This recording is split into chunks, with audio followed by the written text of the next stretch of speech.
할렐루야. 5월 31일 마지막 5월 주일 예배 하나님 앞에 나와 함께 같이 예배 드리겠습니다. 우리 조용히 묵상하심으로 예배 시작하겠습니다.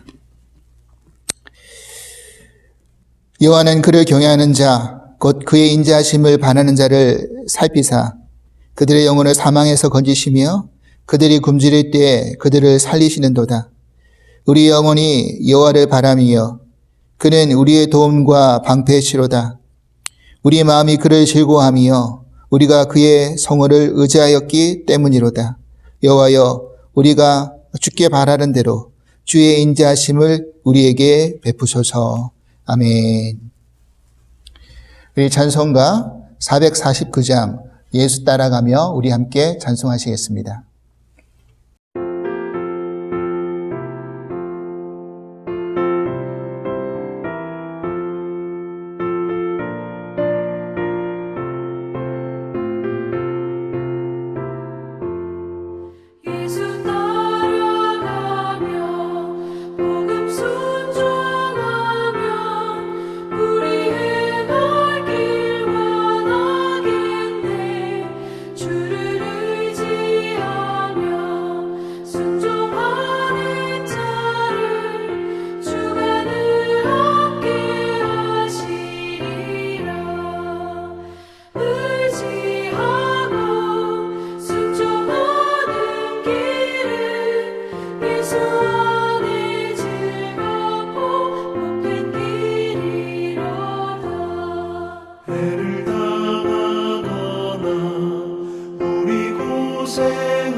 기도하겠습니다.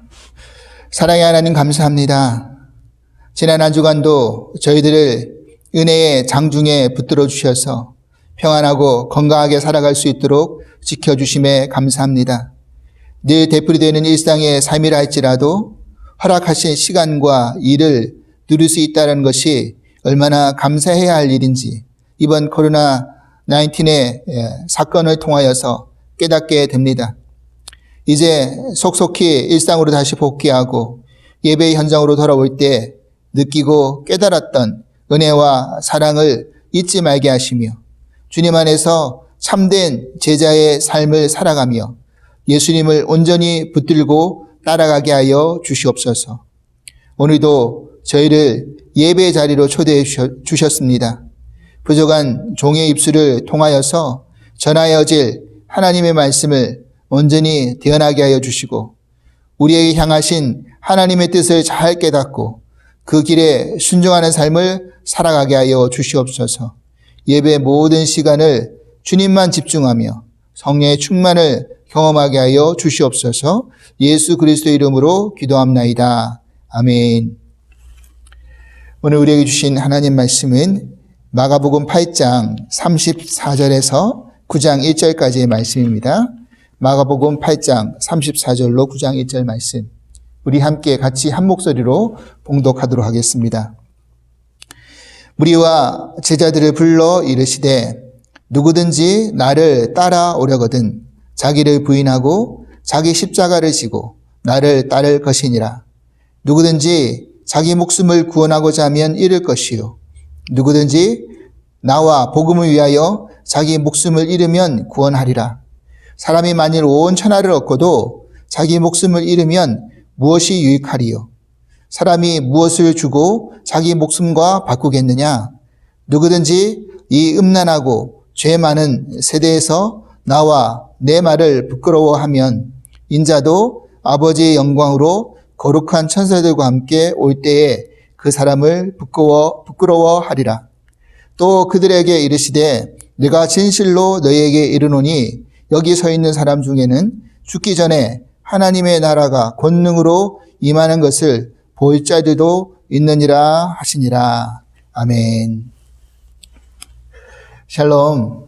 주사랑 가족 여러분, 한 주간도 건강히 잘 지내셨습니까? 오늘도 주의 이름으로 함께 문안드립니다. 또 한 주간도 우리를 지켜주셨고 또 이제 한 주간 살아갈 때 주신 말씀으로 우리가 더 승리하고 또 건강하고 평강할 수 있는 그런 삶을 살 수 있기를 기도드립니다. 지난주 캘리포니아 주지사가 이제 발표를 통하여서 현장 예배가 이제 시작될 수 있음을 그렇게 복귀를 허용을 했습니다. 교회별로 이제 행정 지침에 따라서 현장 예배를 시작할 수 있게 되었습니다.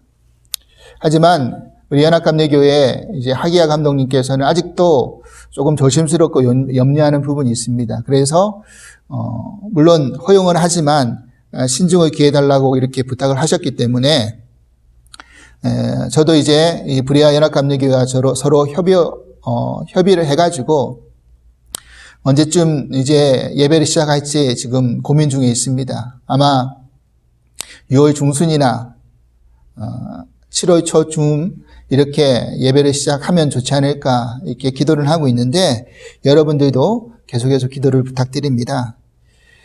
오늘은 나를 따라오려거든 이라는 말씀 제목으로 함께 은혜를 나누겠습니다. 우리들이 예수님을 믿고 신앙생활을 하면서 여러 가지 질문을 받을 수가 있습니다. 그 중에 우리가 받는 대표적인 질문 중에 하나는 예수님이 누구이신가라는 질문이죠. 이 질문은 우리가 지난주 말씀을 나누면서 함께 생각해 보았습니다. 이런 질문 앞에 우리는 아마 예수님은 메시아이십니다. 그리스도이십니다. 라는 답변을 그렇게 고민 없이 우리는 할 수 있습니다. 여러분 중에서 혹시 예수님은 4대 성인 중에 한 분입니다. 라고 그렇게 생각하시는 분들이 계십니까? 아마 그런 분들은 거의 없으시겠죠.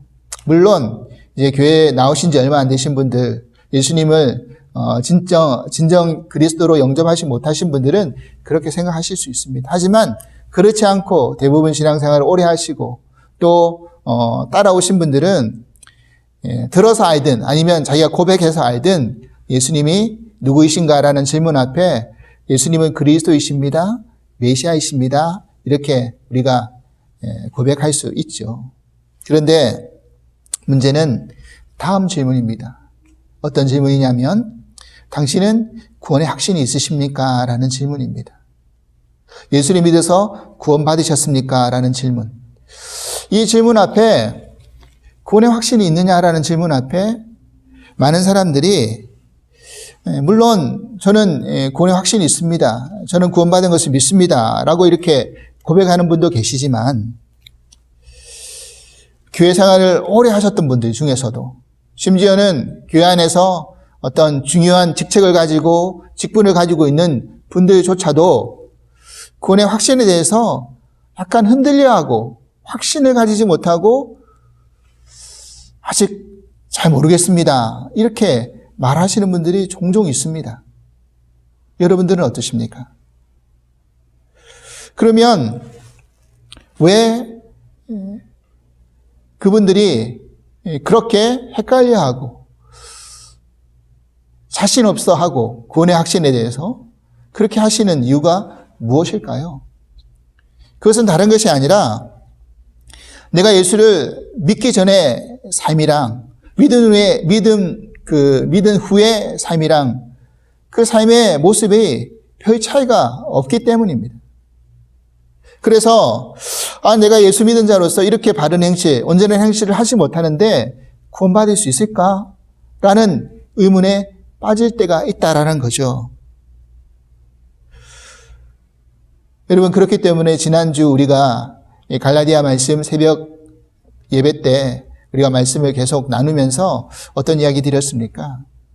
이 갈라디아 교회들에게 유대에서 예루살렘에서 올라온 거짓 교사들이 어떤 잘못된 복음을 심어준 겁니까? 아니, 우리가 예수 믿고 은혜로 어떻게 구원받습니까? 그거로만 어떻게 구원받을 수 있습니까? 당연히 율법도 지켜야 되고 할례도 받아야지만이 구원할 수 있는 거 아닙니까? 구원받을 수 있는 거 아닙니까? 이렇게 가르쳤어요. 사실 여러분, 우리가 생각해 보면요, 그 말이 오히려 더 합리적일 수 있습니다. 그잖아요. 우리가 한 것 아무것도 없이 그냥 은혜로 믿음으로 구원받았다라는 것, 이것이 잘 받아들이지 않을 때가 있습니다. 뭔가 행실이 따라가야 되지, 이렇게 생각할 때가 있다라는 것입니다. 여러분, 그런데 기독교의 구원이 진짜 그렇게 이루어지는 것입니까? 바울은요, 에베소에 있어서 분명히 다시 한번 이렇게 우리들에게 이야기하고 있습니다. 에베소서 2장 8절에서 9절 말씀입니다. 너희는 그 은혜에 의하여 믿음으로 말미암아 구원을 받았으니 이것은 너희에게서 난 것이 아니요 하나님의 선물이라. 행위에서 난 것이 아니니 이는 누구든지 자랑하지 못하게 함이라. 아멘. 여러분, 그렇습니다. 여러분, 우리가 구원을 받는 데 있어서 우리 행위가 되어진 것은 하나도 없습니다. 예수 그리스도를 은혜로 말미암아 믿음으로 구원받은 것이죠. 그래서 우리의 신분이 종에서 자녀로 바뀌어진 것이고요. 변화받게 된 것이고요. 구원받은 백성으로 살아갈 수 있게 된 것입니다. 저도 지난날 제가 교회를 나왔던 그 시절을 이렇게 쭉 생각해 보니까 내가 예수님을 주님이라고 어떻게 믿게 되었지? 어떻게 고백하게 되었지? 이것이 사실 나의 의지, 나의 결단으로 믿게 되었고 교회 다니게 되었던 것이 아니었음을 깨닫게 되었습니다. 그것은 바로 전적인 예수 그리스도의 부르심의 은혜였다라는 것이에요.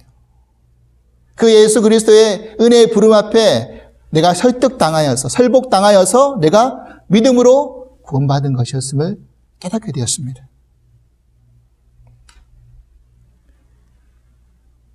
우리가 그렇게 될 때 구원받은 백성이 될 수 있는 것이죠.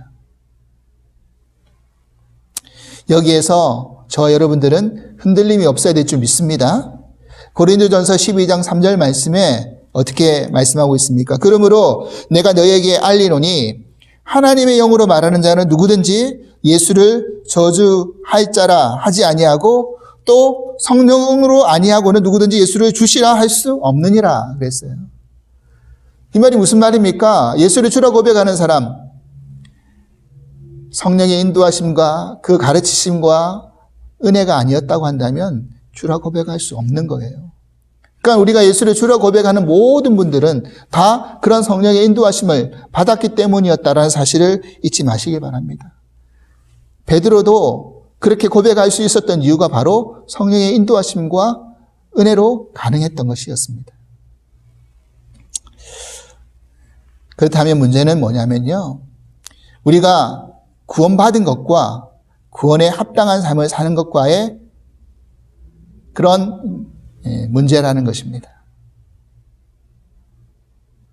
그것은 바로 구원과 성화의 문제입니다. 이것을 잘 구분할 수 있어야 되는 거예요. 그래서 오늘 본문에 그 이야기를 하려고 하는 것입니다. 우리가 예수 그리스도를 주라 고백을 하였다고 한다면, 그래서 구원을 받았다고 한다면 그 다음에 필수적으로 어떤 삶을 살아야 되는가라는 거예요. 그것은 다른 것이 아니라 예수를 따라가는 삶을 살아야 되는 것입니다.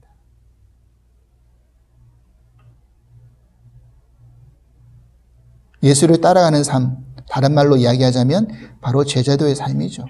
그게 바로 성화의 삶을 말하는 것입니다. 베드로는 예수님을 주는 그리스도이십니다라고 고백했지만 지난주에 뭐라고 말씀드렸습니까? 그가 기대하고 그가 소망했던 메시아는 정치적인 메시아, 힘이 있는 메시아였기 때문에 예수님이 죽으시고 부활하신다라는 그 말씀 앞에 아니 주님 그러시면 안 됩니다. 항변하면서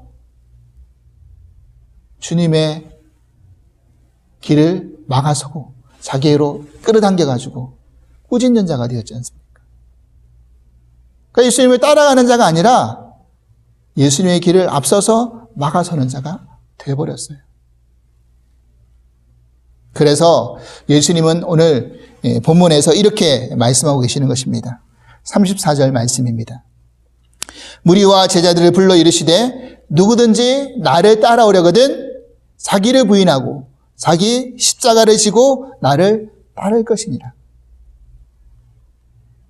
여러분, 이 말씀이 예수님께서 제자들에게만 하신 말씀입니까? 오늘 본문 보니까 무리와 제자들에게 다 동일하게 말씀하셨던 것입니다. 그러니까 나를 따라오기로 마음먹은 너희들 모두에게 내가 말하는데 나를 따라오려거든 자기를 부인하고 자기 십자가를 져야 된다.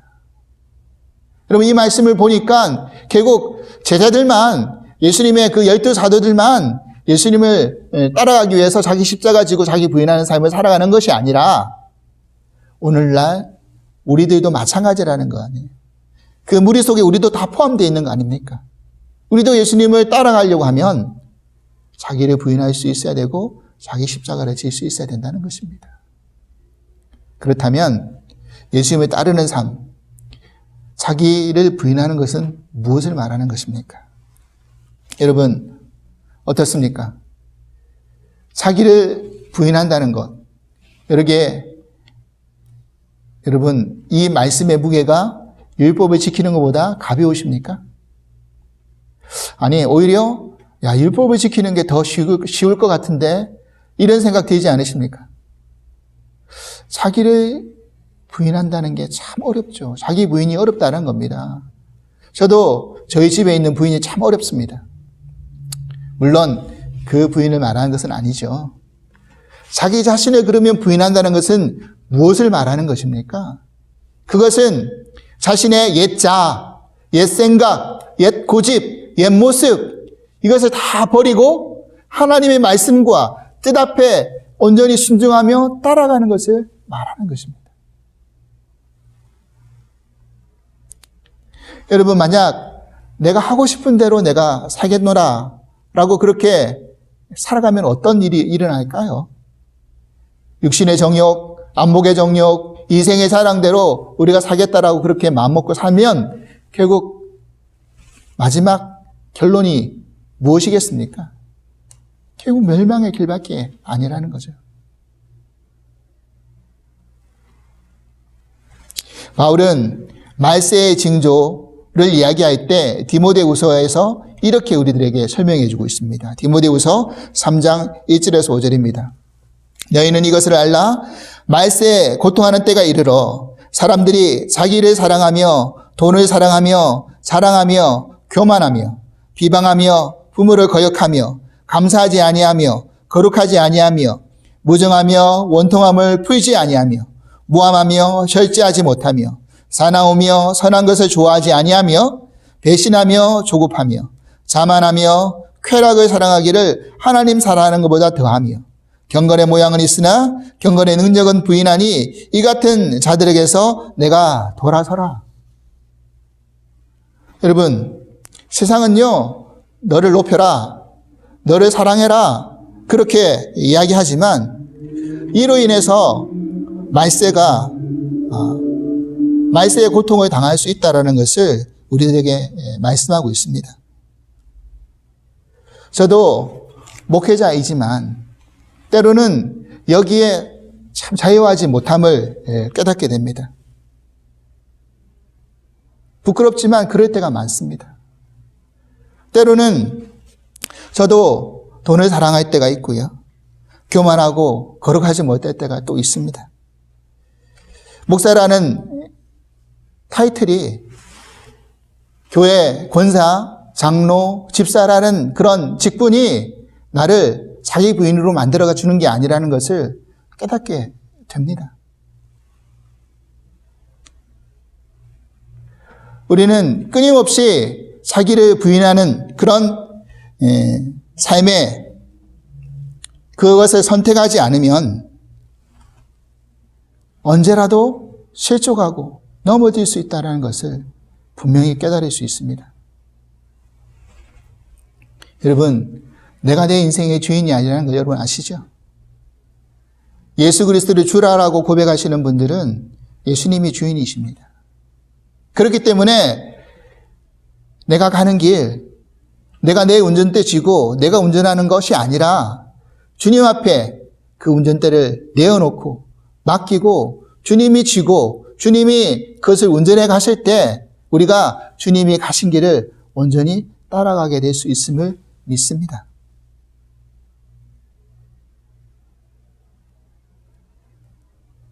내가 주인이 아님을 깨닫고 예수님이 주인임을 깨닫고 그 주님 앞에 맡기는 삶, 그것이 자기 부인의 삶이죠. 그러면 자기 십자가를 지는 삶은 무엇입니까? 예수님 당시에 십자가의 의미는 뭐였냐면요, 수치와 저주와 그 죽음을 상징하는 것이었습니다. 자기 십자가를 지는 삶은 예수님을 따름으로 오는 실제적인 고난, 죽음, 희생을 다 이야기하는 것입니다. 여러분, 제가 마가복음 강해를 시작할 때 마가복음이 쓰여졌을 때의 배경이 어느 때라고 말씀드렸습니까? 로마의 그런 예수 믿는 사람들을 극심하게 핍박하고 압제하면서 많은 사람들을 죽였잖아요. 그 가운데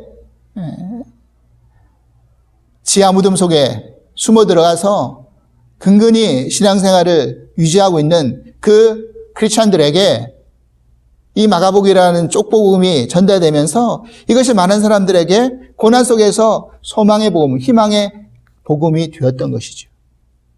그래서 마가복음의 여러 내용 중에서 고난 가운데 소망의 메시지 주는 그런 내용들이 참 많이 등장합니다.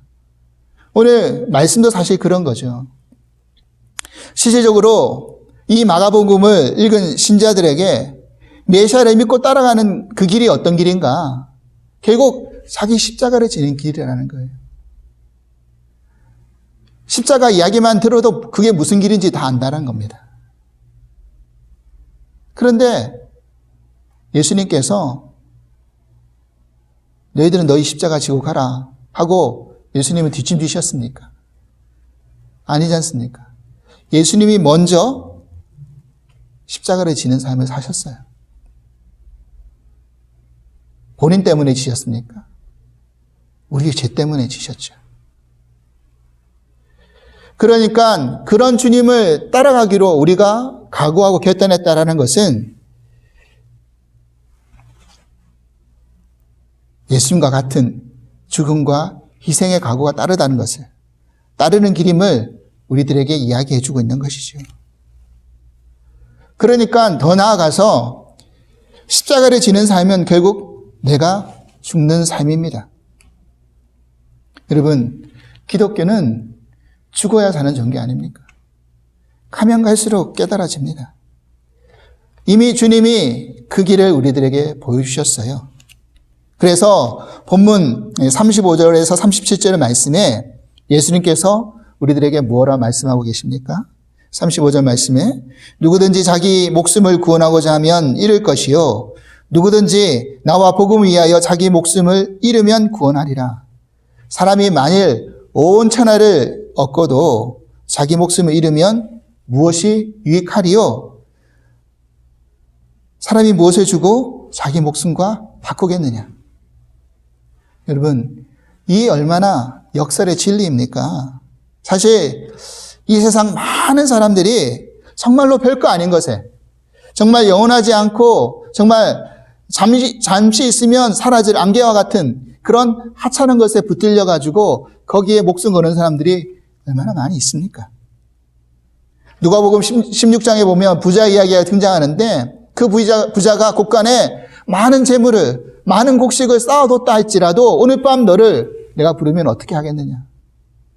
여러분, 그 하나님의 부름 앞에 저는 아닙니다 라고 거부하고 부정할 사람이 누가 있습니까? 불과 2달 남짓 만에 이 코로나 19이라는 이 바이러스로 미국에서만 지금 10만 명이 넘는 숫자가 죽었습니다. 이것이 한국전쟁, 베트남전쟁, 그리고 걸프전이나 그런 중동전쟁에서 죽은 미국인 숫자보다 더 많은 숫자라고 이야기합니다. 그리고 이것이 아직 끝난 것이 아니라 계속 현재 진행적으로 쌓여가고 있습니다. 물론 바이러스가 이제 한풀 꺾였기 때문에 현장으로 돌아가고 경제활동도 재개하고 그래서 그것이 이제 시작이 되고 있지만 여전히 우리들에게 위험이 있다는 것, 그 위험성을 감수할 수밖에 없다는 것은 분명한 사실입니다. 여러분, 이런 과정을 겪으면서 이런 사망의 숫자가 실감이 되십니까? 내 주변에 가까운 지인 중에 고통당하고 죽은 사람이 없기 때문에 여러분 아마 실감되지 않으실 거예요. 처음 몇 주 동안은 확진자 수가 오늘은 몇 명이 늘어났는데 몇천 명이 늘어났는데 몇만 명인데 그 숫자에 막 관심을 가지다가 이제는 그 숫자에도 이제 무감각합니다. 지금은 얼마나 확진자가 있는지 얼마나 죽어가는지 지금 이제 10만 명이 넘었다고 하니까 그 숫자에 주목한 것이지 그 숫자도 이제는 점점 의미가 없어집니다. 그러니까 이 사람의 목숨이라는 것이 얼마나 보잘것없는 것인지를 깨닫게 되는 것이죠. 사람이 천하를 가졌다 할지라도 목숨을 잃어버리면 아무 유익이 없는 것이고 그 목숨을 무엇과 바꿀 수 있겠습니까?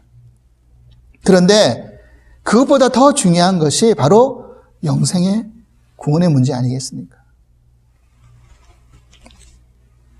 우리가 예수님과 그 복음 앞에서 자신이 죽은 자인 것을 깨달을 때만이 영생의 구원에 이를 수 있다는 사실을 여러분 믿으시길 바랍니다.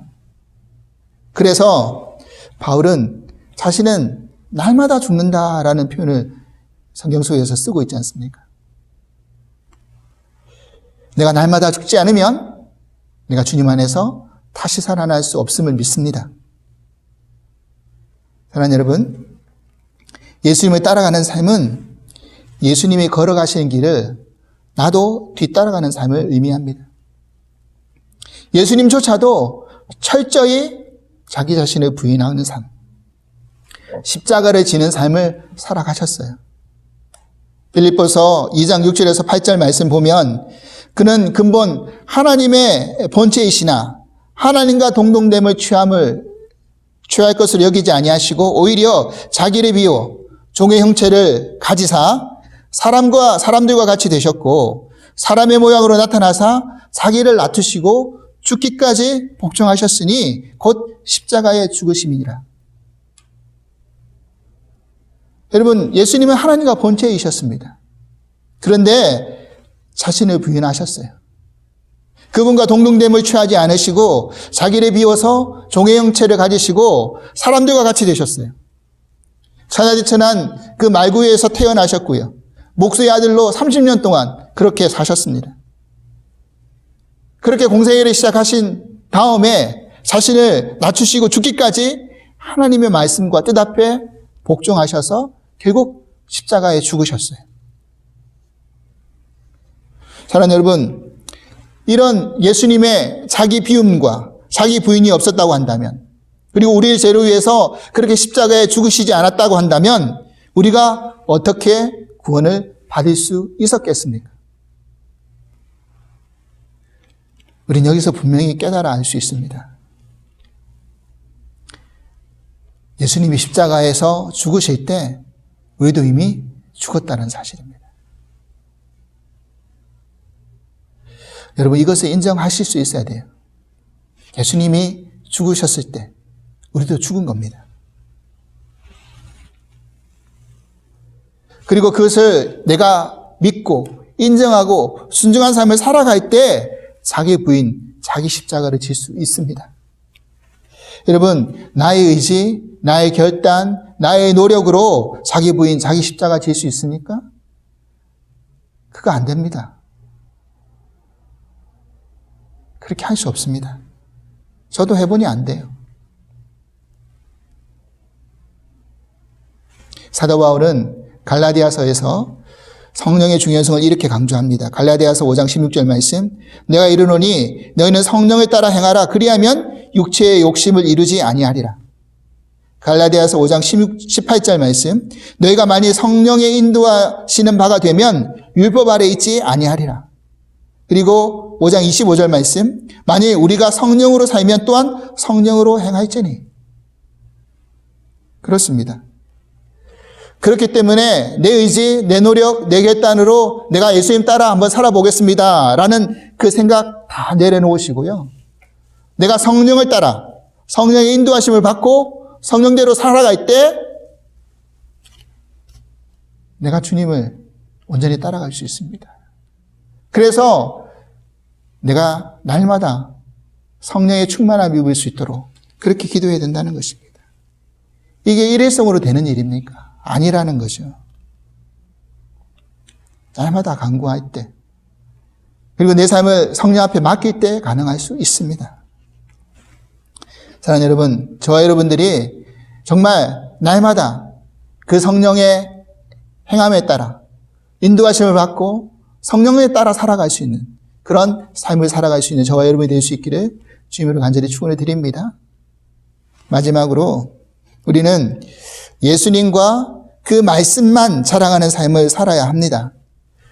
38절 말씀, 누구든지 이 음란하고 죄 많은 세대에서 나와 내 말을 부끄러워하면 인자도 아버지의 영광으로 거룩한 천사들과 함께 올 때에 그 사람을 부끄러워하리라. 여러분, 음란하고 죄 많은 세대라고 그렇게 말씀하신 의미는 뭐냐면요, 한 가정의 남편과 아내가 자기 남편 아내를 내버려 두고 다른 사람하고 관계 갖는 의미를 말하는 거예요. 즉 이 말은 신랑 대신 예수님 한 분을 바라보지 않고 하나님 한 분을 바라보지 않고 다른 것에 마음이 빼앗기고 다른 것의 우상 숭배에 우리의 마음을 두는 것, 그런 것이 음란하고 죄 많은 세대라는 것을 알려주고 있는 것입니다. 여러분, 부끄러워한다라는 그 표현의 반대의 의미는 무엇입니까? 사랑한다라는 거잖아요. 우리가 예수님과 그 말을 부끄러워하지 않을 때 있습니다. 그런데 반대로 이야기했을 때 예수님과 그 말만 사랑하지도 않습니다. 여러분은 지금 인생을 사시면서 무엇을 자랑하고 싶으십니까? 내 아이가 아이비리그에 들어갔다라는 것, 그리고 좋은 직업을 가져가지고 연봉을 얼마 받는다는 것, 그런 거 자랑하고 싶으십니까? 내가 얼마짜리 집에서 살고 있고 얼마짜리 차를 굴리고 있는 것, 이런 거 자랑하고 싶으십니까? 내 은행 잔고에 지금 돈이 얼마 있는데 이것으로 내가 얼마든지 떵떵거리고 지금 살 수 있다, 이런 거 자랑하고 싶으십니까? 아니면 영적으로 교만해서 내가 교회를 다니면서 얼마나 남을 위해서 수고하고 선한 일을 하고 봉사하고, 이런 거 자랑하고 싶으십니까? 사랑하는 여러분, 우리가 자랑해야 될 것은 오직 예수 그리스도 십자가 외, 복음 외에는 아무것도 사랑해야 될 것이 없는 것인 줄 믿습니다. 바울은요, 고린도전서 2장 2절에 이렇게 이야기합니다. 내가 너희 중에서 예수 그리스도와 그가 십자가에 못 박히신 것 외에는 아무것도 알지 아니하기로 작정하였습니다. 바울은 이것이 핵심이고 이것이 본질인 줄 알았다라는 거예요. 결국 마지막에 가서는요, 본질밖에 남는 것이 없어요.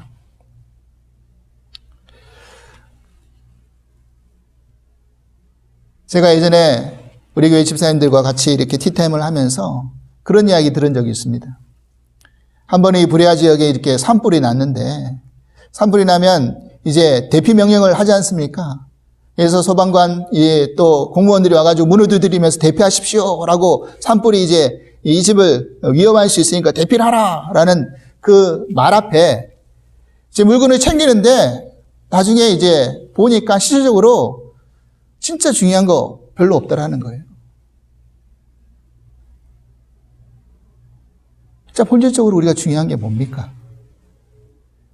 정말 중요한 거 그렇게 많지 않다라는 거예요. 내가 아끼고 또 가꾸는 것 중에서 진짜 목숨하고 바꿀 수 있는 것, 진짜 중요한 것, 그렇게 많지 않습니다. 사랑하는 여러분, 이제는 우리 육신의 정욕, 안목의 정욕, 이생의 자랑, 이런 것들을 다 십자가에 못 박기 원합니다. 우리는 날마다 자신을 부인하고 자기 십자가를 지고 오직 예수님의 복음과 예수님만 자랑할 수 있는 저 여러분이 될 수 있기를 바랍니다. 우리 주님이 이를 위해서 십자가에서 그 대가를 지불하시고 그 값으로 우리를 사신 바 되셨습니다. 그러니까 주님이 우리 주인이시죠. 그래서 그 주님이 우리를 그런 성화의 삶으로 이끌어 가실 수 있으리라고 저희는 믿습니다. 우리 모두가 이러한 삶을 살아가도록 말씀 앞에 우리가 좀 더 빨리 순종하고, 그리고 주님만 더 의지하겠습니다, 주님 앞에 모든 것을 맡기고 가겠습니다, 그렇게 결단하며 그렇게 그 성령의 인도함을 받고 살아가실 수 있는 저와 여러분이 될 수 있기를 주님으로 간절히 축원합니다. 하나님 아버지, 감사합니다. 저희들은 너무 부족하고 연약하여서 날마다 자기를 부인하고 자기 십자가를 지는 것에 등한시할 때가 많이 있습니다. 그런데 이것이 내 의지, 내 결단, 내 노력으로 되지 않음을 고백합니다. 오직 성령의 능력에 따라 인도하심을 받아 또 그 성령의 행함을 또 받고 살아갈 때만이 가능한 것인 것을 또한 깨닫게 됩니다.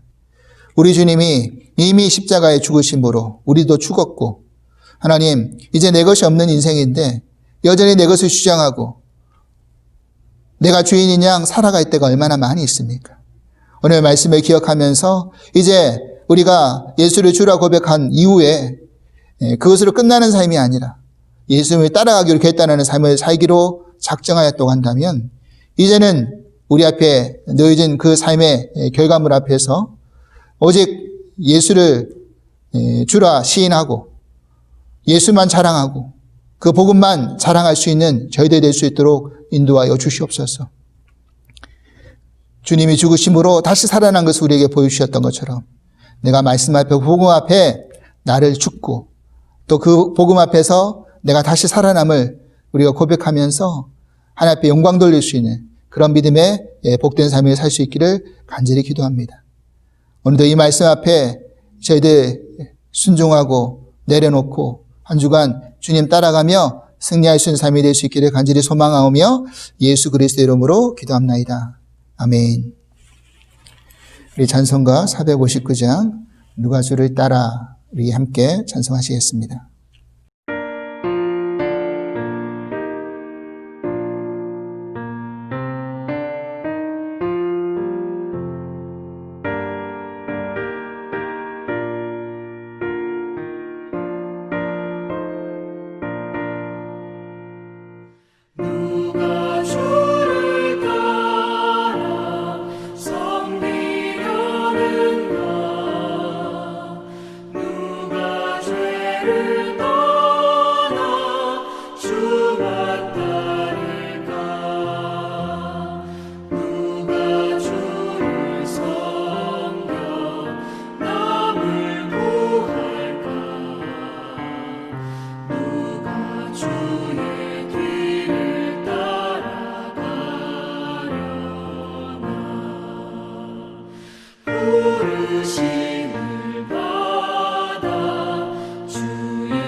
축도하겠습니다.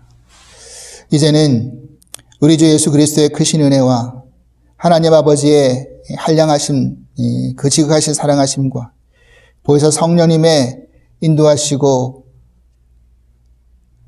지켜주시는 은총이 교통하심이 오늘 예수를 따라가기로 결단하고 마음먹은 우리 모두 가운데 날마다 자신을 부인하고 자기 십자가를 지고 예수 그리스도만, 복음만 자랑하기로 그렇게 소망하는 당신의 모든 사랑하는 성도님들 위해 주께서 이제부터 영원토록 함께 하시기를 간절히 축원하옵나이다. 아멘.